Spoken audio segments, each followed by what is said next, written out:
नमस्कार, हमारे छत्तीसगढ़ देख रहे हैं आप। मैं हूं आपके साथ सपना दीपक मल्तेशिया। बुलेटिन का आगाज करेंगे। कांकेर नक्सल ऑपरेशन को लेकर डिप्टी सीएम अरुण साव का बयान सामने आया है।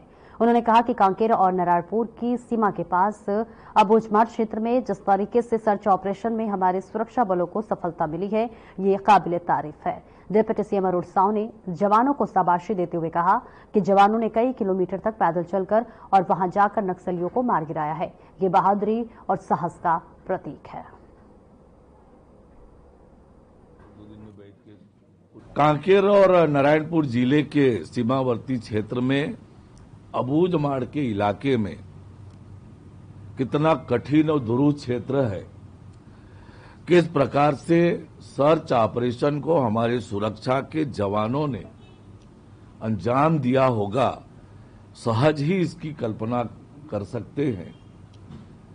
कई किलोमीटर पैदल चलना, वहां जाकर ऑपरेशन करना, ऐसे कठिन परिस्थितियों में भी हमारे सुरक्षा बल के जवान बहादुरी और मुस्तैदी से काम कर रहे हैं।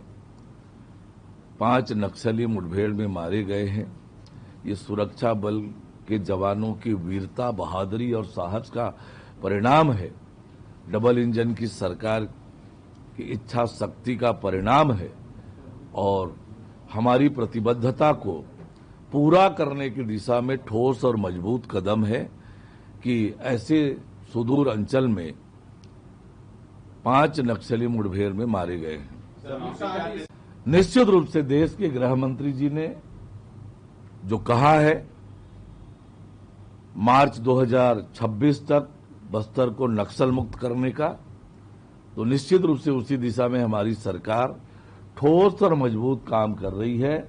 मैंने जैसे कहा कि हम हर मोर्चे पर काम कर रहे हैं। एक तरफ बस्तर ओलंपिक कर रहे हैं, नियत नाल योजना लाकर क्षेत्र के विकास की भी चिंता कर रहे हैं और बस्तर में शांति बहाली के लिए नक्सल उन्मूलन भी कर रहे हैं।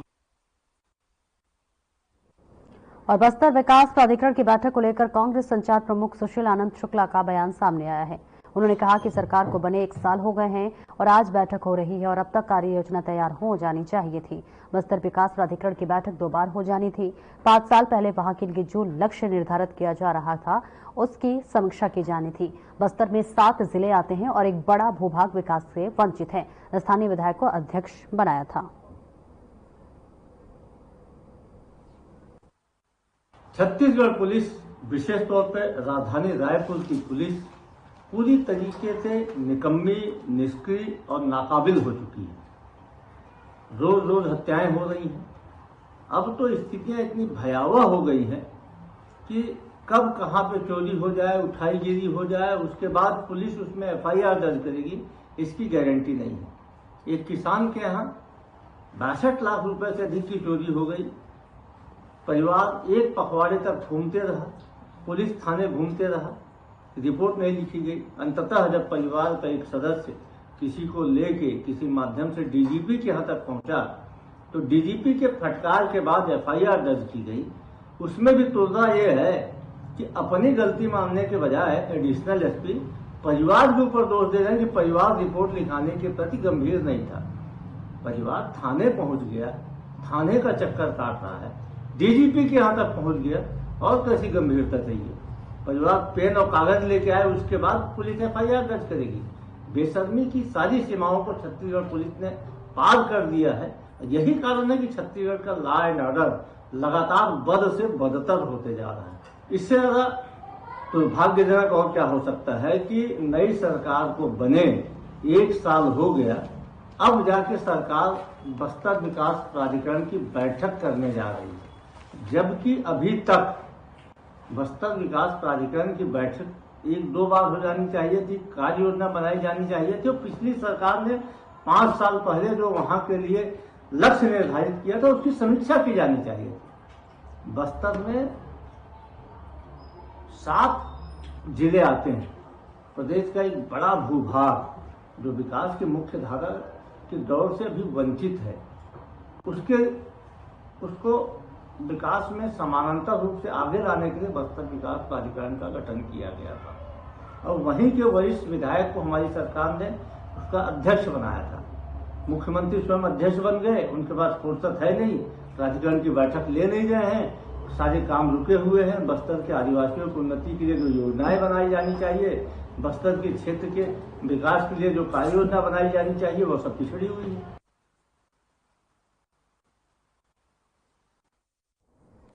और छत्तीसगढ़ में शिक्षा में गुणवत्ता पर जोर देते हुए शासन की ओर से ग्रामीण क्षेत्रों के बच्चों को अच्छी शिक्षा प्रदान करने के लिए सरकारी स्कूलों में लाखों करोड़ों रुपए खर्च किए जा रहे हैं और इसके बाद भी सरकारी शिक्षा व्यवस्था से लोगों का मोहभंग होता जा रहा है और लोग अपने बच्चों को बेहतर शिक्षा दिलाने के लिए प्राइवेट स्कूलों में दाखिला करवा रहे हैं। लेकिन इसके ठीक विपरीत महासमुंद जिले के गांव करनापाल स्थित शासकीय प्राथमिक स्कूल में शिक्षकों की लगन के चलते यहां पढ़ने वाले बच्चे प्राइवेट स्कूलों को टक्कर दे रहे हैं। बता दें कि इस स्कूल में शिक्षकों द्वारा बच्चों को गुणवत्तापूर्ण शिक्षा दी जाती है, जिसका परिणाम यह है कि यहां से हर साल बच्चे नवोदय विद्यालय, केंद्रीय विद्यालय और सैनिक स्कूल जैसे प्रतिष्ठित संस्थानों में चयनित हो रहे हैं। स्कूल की इस उपलब्धि ने शिक्षा जगत में इस संस्था को छत्तीसगढ़ में एक अलग पहचान दिलाई है। इस स्कूल के प्रधानापाठक वीरेंद्र कर ने बताया है कि यहाँ बच्चों को अंग्रेजी माध्यम की तर्ज पर पढ़ाई कराई जाती है। बच्चे न सिर्फ अंग्रेजी में पढ़ाई करते बल्कि वे फर्राटेदार अंग्रेजी बोलने में भी सक्षम है। जयंती नेताम, कक्षा चौथी। संविधान के बारे में कुछ बोलना चाहती हूँ।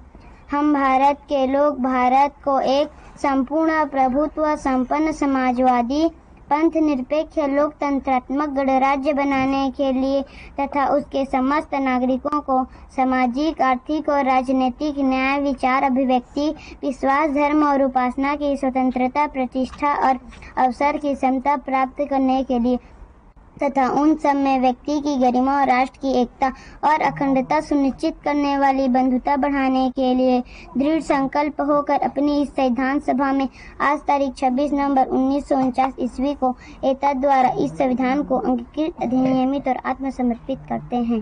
सर, मैं डॉक्टर वीरेंद्र कर, शासकीय प्राथमिक शाला करनापाली, विकास खंड बसना, जिला महासमुंद में कार्यरत हूँ।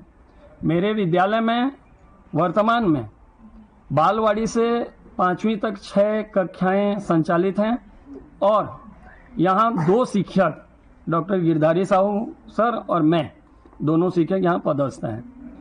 यहाँ कुल 126 बच्चे वर्तमान में अध्ययनरत हैं और उन बच्चों को पढ़ाने के लिए 3 क्लास अभी चलाए जा रहे हैं, एक बालवाड़ी के अतिरिक्त। इस प्रकार सारे क्लास डिजिटल हैं और डिजिटल क्लास होने के कारण हम दोनों टीचर यहाँ अपने कार्यों को, अपने दायित्वों को निभा पा रहे हैं। एक क्लास में हम मोबाइल जोड़कर डिजिटल पढ़ाते हैं तो दूसरी क्लास में फिर हम चले जाते हैं। इस प्रकार अल्टरनेट हम पढ़ा रहे हैं। यहाँ मेरे छात्र मेरे गौरव के अंतर्गत अनेक कार्यक्रम संचालित किए जा रहे हैं, जिसमें वैदिक गणित और सामान्य गणित का प्रयोग करते हुए बच्चे कुछ ही सेकंड में बड़े से बड़े सवाल जैसे वर्ग, वर्गमूल, अरबों तक की संख्याओं का पहचान, गुणा भाग ये करते हैं। दूसरा जो है सुभाषित प्रार्थना में लिया जाता है। तीसरा जो है प्रेरक वाक्य लिया जाता है और चौथा डिजिटल साउंड सिस्टम के द्वारा प्रार्थना भी ली जाती है। साथ ही साथ स्काउट के अंतर्गत कब बुलबुल की टीम संचालित की जाती है, जो शारीरिक एवं अन्य सभी प्रकार के कार्यक्रमों को, अपनी गतिविधि को संचालित करते हैं। उसके अलावा गांव वालों ने पूरी तरह से इस विद्यालय को डिजिटली करने के लिए टीवी, प्रोजेक्टर और साउंड सिस्टम और इन्वर्टर, इन सब की व्यवस्था की है। बच्चों के लिए भी सभी कक्षाओं में बेंच टेबल की व्यवस्था की गई है। नवोदय और सैनिक स्कूल का, एकलव्य का विशेष रूप से यहाँ तैयारी की जाती है, जिससे प्रतिवर्ष इन विद्यालयों में हमारे बच्चे चयनित होकर जा रहे हैं। अभी तक विद्यालय की क्या उपलब्धि रही है सर? सर, अभी उपलब्धि इसी वर्ष में गिनाऊं तो इस वर्ष मेरी एक उपलब्धि यह है कि आकोरी में आयोजित समस्या निवारण शिविर में कलेक्टर सर के सामने मेरे बच्चों ने गणित का प्रदर्शन किया। दूसरी बार जो जिला राज्योत्सव है महासमुंद में, वहां भी मेरे बच्चों की गणित की प्रदर्शनी को रखी गई। तीसरी बार नवोदय और सैनिक स्कूल और एकलव्य में प्रतिवर्ष की भांति इस वर्ष भी मेरे बच्चों का चयन हुआ है। मेरा नाम तरुण सिद्धार्थ, कक्षा 5वीं। मैं ड्यूटी को न से आता हूँ पढ़ने यहाँ पर। कैसा लगता है यहाँ? अच्छा। क्या क्या पढ़ाई होता है? यहाँ हम नवोदय की तैयारी करते हैं और सैनिक स्कूल एकलव्य की तैयारी करते हैं हम यहाँ पर। हम छवि साहू और मैं बाल कमेटी में प्रधानमंत्री। हमारे यहाँ बहुत अच्छे से पढ़ाई होती है, डिजिटल। सारी क्लास में टीवी है, इन्वर्टर है और साउंड सिस्टम है। हमारे यहाँ FLM किट से भी पढ़ते हैं और मोबाइल से सर मोबाइल टीवी में जोड़ देते हैं तो हम लोग पढ़ते हैं। कैसा लगता है आप लोगों को पढ़ने में? बहुत अच्छा लगता है पढ़ने में हमें। क्या क्या सीखे हो अभी तक? अभी तक हम लोग वैदिक गुड़ा और गुड़ा भाग और नवोदय में तैयारी करते हैं, वो भी सीख लिए हैं। सैनिक स्कूल का भी तैयारी कर रहे हैं हम। यहाँ डिजिटल सिस्टम चल रहा है, साउंड सिस्टम, सब गतिविधियाँ चलता है सर। बच्चे कैसे उत्साहित हैं यहाँ पढ़ने के लिए? पढ़ने के लिए बहुत अच्छा तरीका से आते हैं सर। सुबह 8 बजे से आ जाते हैं पढ़ने के लिए। खेल कूद, झूला वूला सब सुविधा है, इसलिए यहाँ पढ़ाई ठीक होता है सर।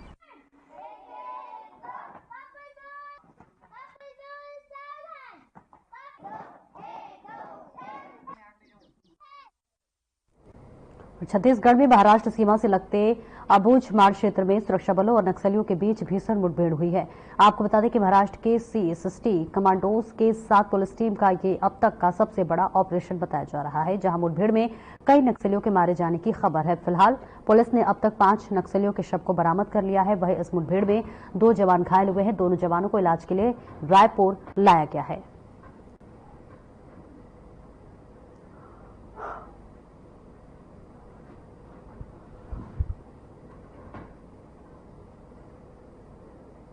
और कांकेर के गांव चावड़ी में एक ट्रक अनियंत्रित होकर सड़क किनारे बने घर में जा घुसा। ट्रक भानु प्रतापपुर से चरामा की ओर से जा रहा था, तभी सामने से आ रहे दूसरे ट्रक के बैलेंस बिगड़ने से हादसा हो गया। हादसे में मकान का काफी नुकसान हुआ है, साथ ही ट्रक चालक भी ट्रक में फंस गया है, जिसके बाद केबिन को कटर से काटकर चालक को सुरक्षित बाहर निकाला गया। फिलहाल आपको बता दें कि घटना में किसी भी प्रकार की जनहानि नहीं हुई है।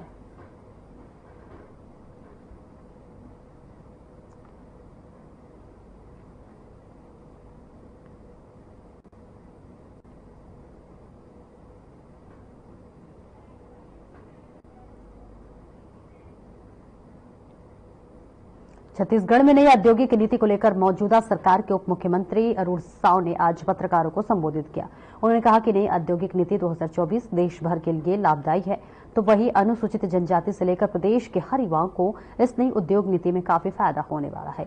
उन्होंने कहा कि उद्योग मंत्री लखनलाल देवांगन के नेतृत्व में यह उद्योग नीति बनाई गई है। अधिकारियों ने नई उद्योग नीति को ओपन बनाने में काफी मेहनत की है। साथ ही उन्होंने कहा कि नई शराब नीति भी तस्करी और अवैध बिक्री को रोकने के लिए महत्वपूर्ण है।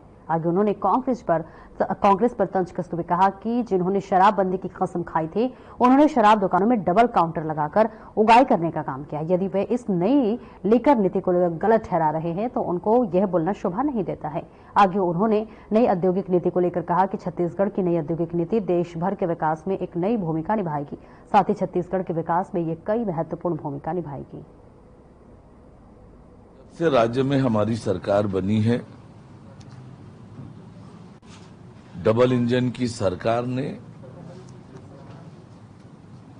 चुनाव के समय छत्तीसगढ़ की जनता से वायदा किया था कि हम छत्तीसगढ़ को, बस्तर को नक्सल मुक्त करेंगे और उस दिशा में केंद्र सरकार, राज्य सरकार मिलकर सुरक्षा बलों के माध्यम से बस्तर को नक्सल मुक्त बनाने की दिशा में पूरी ताकत से जुटी हुई है। और हमारी सरकार एक तरफ सुरक्षा बल के जवान मोर्चे पर डटे हुए हैं, लगातार सुदूर क्षेत्रों में जाकर नक्सलियों से लोहा ले रहे हैं, सर्च ऑपरेशन के माध्यम से।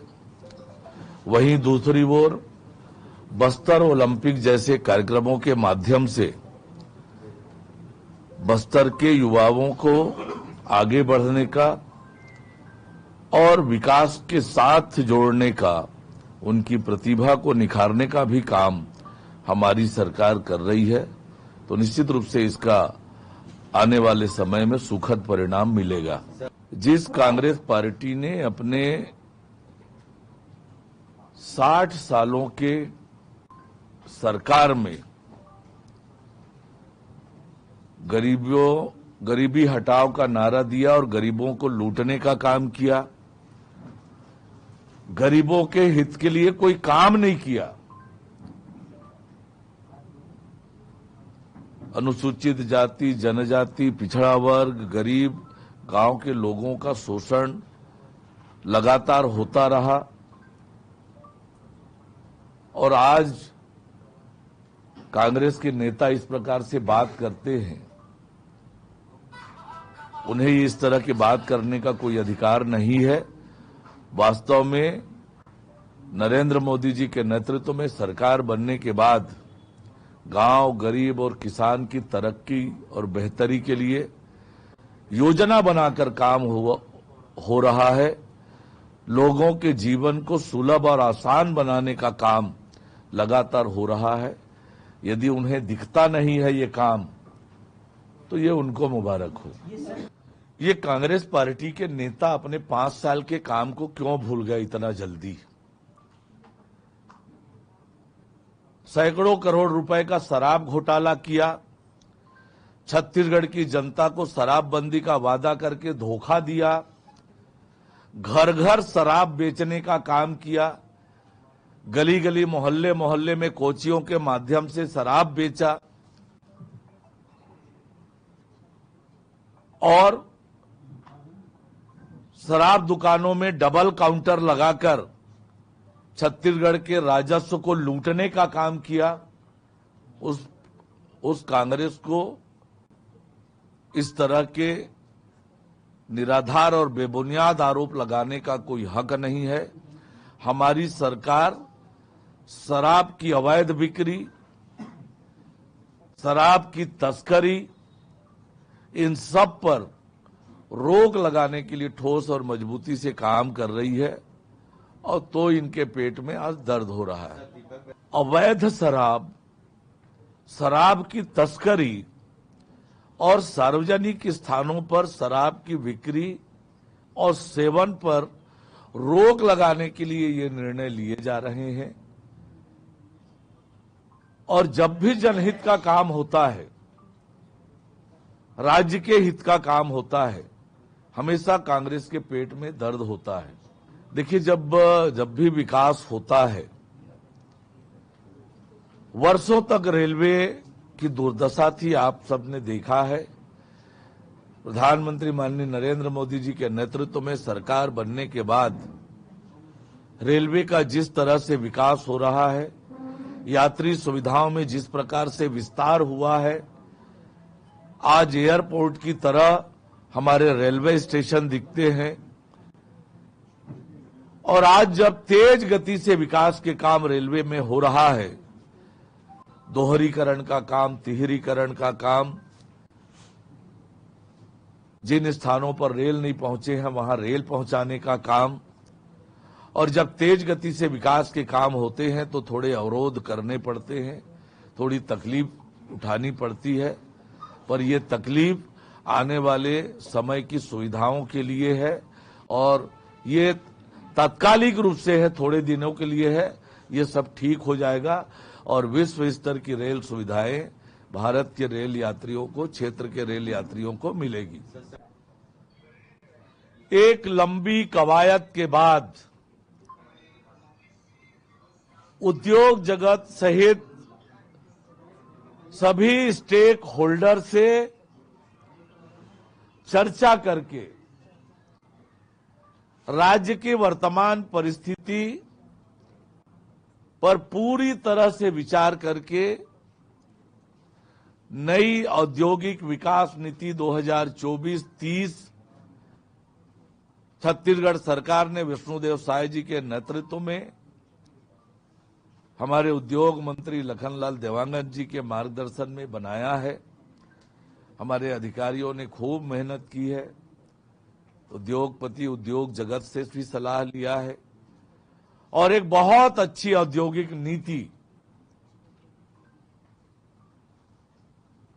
कि हमारा उद्योगों का विकास केवल कुछ एक एरिया तक सीमित न रहे। छत्तीसगढ़ के नौजवानों को, अनुसूचित जाति जनजाति के नौजवानों को भी उद्योग लगाने के अवसर बने, रोजगार मांगने के बजाय रोजगार देने वाला बने और छत्तीसगढ़ के विकास में योगदान करे। संपूर्ण छत्तीसगढ़ का औद्योगिकीकरण हो, ऐसे बहुत बृहद और व्यापक हमारी नई औद्योगिक नीति बनी है। विकसित भारत की संकल्पना प्रधानमंत्री माननीय नरेंद्र मोदी जी ने की है। विकसित भारत में छत्तीसगढ़ की भी प्रभावी भूमिका हो, विकसित छत्तीसगढ़ का निर्माण हो, इस दृष्टि से ये हमारी नई उद्योग नीति हमने बनाया है, हम ही संवारेंगे, इस ध्येय वाक्य को लेकर आगे बढ़ेगा और विकसित छत्तीसगढ़ के निर्माण में ये हमारी नई उद्योग नीति बहुत प्रभावी भूमिका का निर्वहन करेगी। संगठन में चुनाव की प्रक्रिया प्रारंभ हो गई है। भारतीय जनता पार्टी संविधान के हिसाब से सदस्यता करती है, सक्रिय सदस्यता करती है, फिर बूथ इकाई से लेकर राष्ट्रीय अध्यक्ष तक का विधिवत रूप से चुनाव होता है। बूथ इकाई के बूथ समिति के चुनाव की प्रक्रिया प्रारंभ हो गई है। बूथ समिति के चुनाव के बाद मंडल समिति, फिर मंडल समिति के बाद जिला, प्रदेश और राष्ट्रीय समितियों का चुनाव होगा। जिस भूपेश बघेल जी के नेतृत्व में छत्तीसगढ़ ने शराब घोटाले के कारण बदनामी झेली, क्रिमिनल सिंडिकेट बनाकर जिस प्रकार से क्राइम किया, अवैध कमाई की और कितने लोग जेल में हैं, उस पे ये भूलने की जरूरत नहीं है कि आपने क्या किया और किस तरह से छत्तीसगढ़ के खजाने को लूटा। शिक्षा व्यवस्था की कैसी आपने दुर्दशा की, स्वास्थ्य व्यवस्था की कैसी आपने दुर्दशा की, राज्य की अर्थव्यवस्था कैसे आपने चौपट की, इसे भी आपको छत्तीसगढ़ की जनता को बताना चाहिए। छत्तीसगढ़ की जनता आपके किसी बहकावे और भ्रम में आने वाली नहीं है। ये छत्तीसगढ़ विष्णुदेव साय जी के नेतृत्व में छत्तीसगढ़ के 3 करोड़ जनता के हित में ठोस और मजबूत कार्य योजना बनाकर काम कर रही है। विकसित छत्तीसगढ़ की योजना को लेकर काम कर रही है। Thank you. तस्वीरें आपको दिखा रहे हैं जहां पर शराब की अवैध बिक्री पर अब रोक लगने वाली है, जो कि एक बड़ी पहल और एक अच्छी पहल भी बताई जा रही है। जहां नई नीति के से लेकर छत्तीसगढ़ में अब विकास की तस्वीरें जो है उसकी बानगी देखने को मिलेगी। शराब की अवैध बिक्री पर अब रोक लगेगी। उप मुख्यमंत्री को आप सुन रहे थे, जहां पर वो कहते हुए नजर आ रहे थे, जहां पर अब छत्तीसगढ़ में शराब नीति को लेकर कड़े कानून बनाने की अब पहल की जा रही है।